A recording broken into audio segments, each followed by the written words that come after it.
a game focused on personal relationships. Our first challenge was to come up with a believable and engaging setting to make this story meaningful.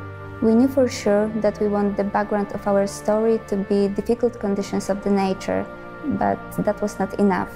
Still, Siberia did not come to our minds immediately. We wanted to set this history in a time when society was strongly divided and when building human relationships could be extremely difficult, and that was the basis of our research. The final choice of the Russian Revolution seemed to us like the perfect background for the topic raised in the game.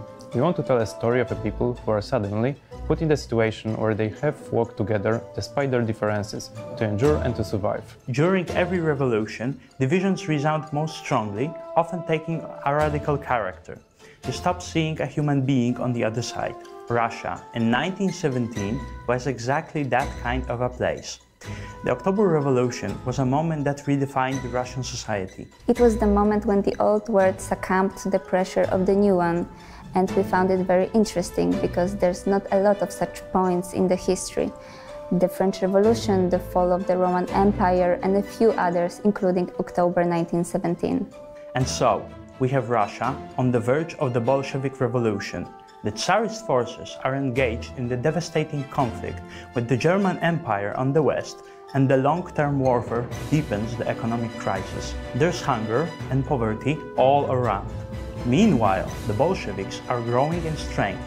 Around the same time, Tsar Nicholas abdicates. The country is on the brink of chaos. But Help Will Come Tomorrow is not a game about revolution, Tsar, or communism. Against the backdrop of these great political events, there is a group of passengers of the lonely Trans-Siberian train. Suddenly, there was an accident right in the very heart of the frigid Siberia.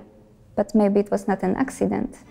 And this is where the story begins. We have a handful of survivors, all of different social classes and origins, so at first they don't have much in common. In your team, you can have a delicate aristocratic lady, dedicated Marxist, or the general of the Tsarist army. And all those people are stuck together in the middle of nowhere. So, how will they fare? Will they manage to find a common language despite the class and social differences? Will they cooperate, or will they end up at each other's throats?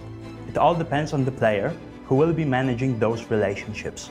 Another motivation for this particular setting for the game was to show the players this historical period rarely explored by the gaming industry. To this day, the subject of revolution raises a lot of emotions, not only in Russia.